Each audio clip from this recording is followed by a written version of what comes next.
So a few years ago, I went on a scuba trip out to the Channel Islands National Park. It's an absolutely beautiful place. It's out way off the coast of California. Nobody lives there. Perfect for scuba diving.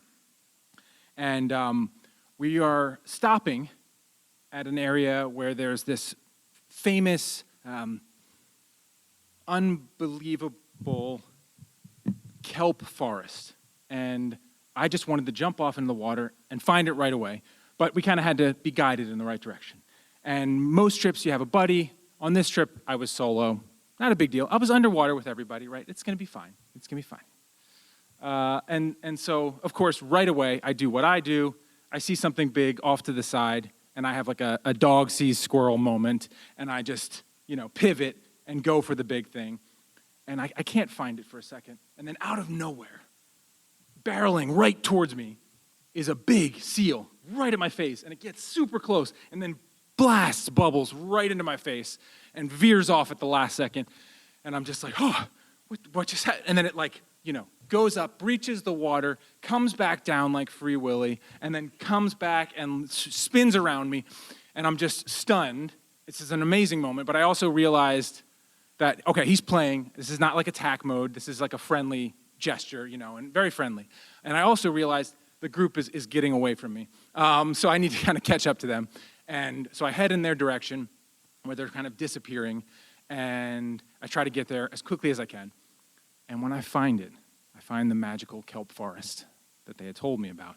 And unbelievable. I mean, you're under this tree canopy, but it's underwater, and it's moving, and there's sea creatures in every direction. I felt alone. I was the only human, but there were sea creatures everywhere.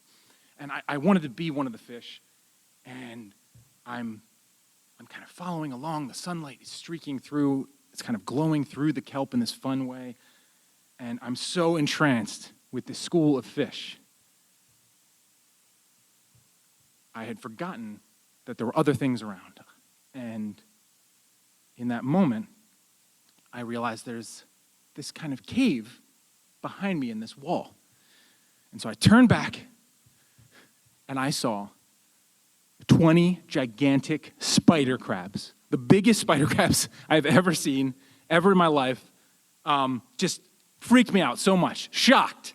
And I was so horrified that I really just didn't even know what to do. They were all kind of in attack mode, ready to go. I had basically cornered them without even realizing it. They're 3 feet away from me. I'm freaking out. And I was so shocked that I actually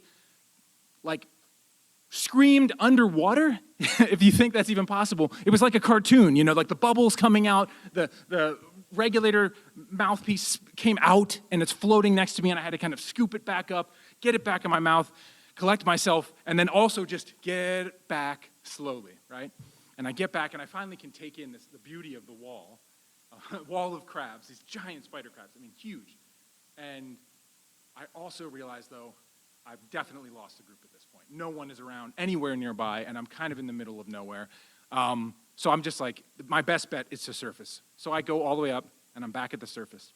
And I'm kind of still in the kelp forest, which at the bottom, it's easy to get around, right? But at the top, it's like a giant, just wet noodles, that weigh as much as those giant ship ropes. And I'm trapped in all of this.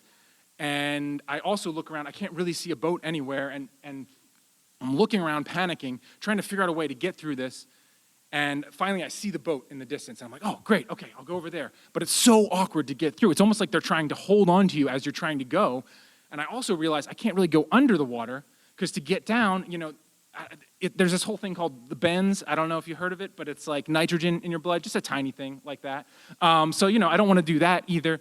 And so I just have to make it through this web of kelp, and I'm trying to awkwardly do this shimmy dance thing to sort of get through it. It's so uncomfortable, but I finally make my way through and get to the boat, and I'm the last person on the boat.